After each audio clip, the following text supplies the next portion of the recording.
I have ADHD. I can listen to you talk to me and still not hear a single word you've said.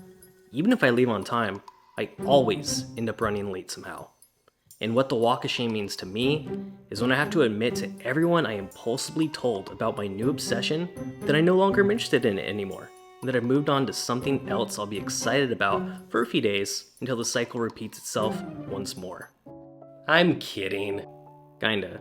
But those are some of the most common misconceptions about people with ADHD, at least according to the internet. Anyway, where were we? Oh yeah, a day in the life with ADHD.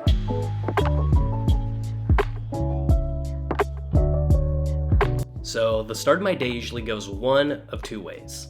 Either I'll hit the snooze button 18 times and risk sabotaging my day completely, or my overactive brain will get some crazy idea in the middle of the night that I can't risk forgetting, and before you know it, it's 2 hours later, and my phone somehow found its way from the Notes app to the Amazon checkout.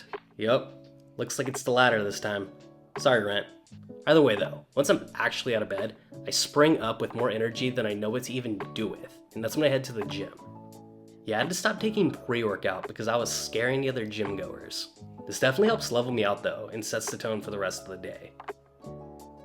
Once I'm back and showered, I'll stand in front of the closet sorting through the array of all the impulsive purchases I've collected over the years that I swore I needed at the time, even though many of them still have the tag on.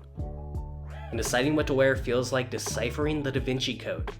Stripes or solids? Jeans or pants? All I know is I'm gonna grab something and then change my mind at least 3 more times. And because of this, now that it's time to leave the house, I have to get work in like 10 minutes. Keys? Check. Wallet? On it. Finally, once I get out of the door and I'm walking towards my car, I swear I'm like a detective on a top secret mission. Who left that leaf there?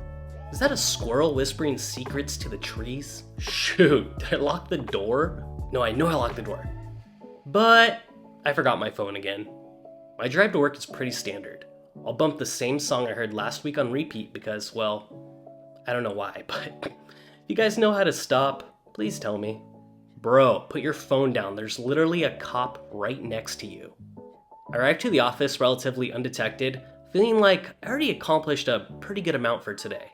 And although my desk is a complete disaster, I've got my notes, I got my coffee, and we're ready to kick some butt today. Or am I? At work, the struggle to stay on task is real. I've learned to activate my hyperfocus right away by throwing on my noise-canceling headphones and getting as many to-dos crossed off my list as fast as possible in order to build momentum. My mind ricochets between tasks like a pinball, and concentration feels like catching smoke with a net. I'm also so OCD about tabs, so if I'm not currently working on that tab, I have to close it. This will often lead to me forgetting about the task altogether since my memory isn't as good as it used to be. Although I still believe I can remember everything in my head. Yeah, nope. Also, even though I ran half a marathon on the treadmill earlier, I still can't stay still. So getting my daily steps is not really much of a problem because you can catch me pacing around the office like a maniac throughout the day. I'm sure my coworkers know I'm not doing well. By the time it's 12 p.m., the afternoon slump has already hit me hard. I'll likely reach for an energy drink that, let's be honest, we both know I probably don't need. And if I can fight that temptation for another day, that's a big deal. The back half of the day, I'm fighting with my all to try to get everything else done. I fidget in my chair, tap my foot, doodle on a notepad. I have mastered the art of appearing engaged while my thoughts explore galaxies beyond. Maybe I'll go buy something on Amazon again.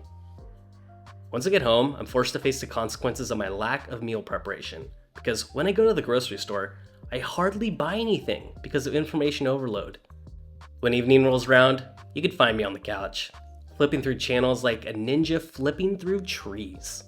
Eventually, I'll settle on something like maybe a documentary about deep-sea creatures. Does anyone else think octopuses are just so fascinating? Maybe I should learn to knit an octopus. Maybe not. As the day ends, I reflect on the whirlwind I've woven, all the missed details, all the unfinished tasks, the moments when I was there but not quite present. My mind is like a canvas splattered with colors. My girlfriend calls it a masterpiece of chaos. But amidst this disorder, there's a strange beauty, the spontaneity, the burst of creativity, the ability to see the world through a kaleidoscope of perspectives. Living with ADHD is like navigating a never-ending maze of distractions, impulses, and challenges. But you know what? It's also part of who I am. I've learned to embrace the quirks, the energy, and the occasional chaos. Life might be a bit more tangled for us ADHD folk, but I'm determined to keep unraveling it, one day at a time.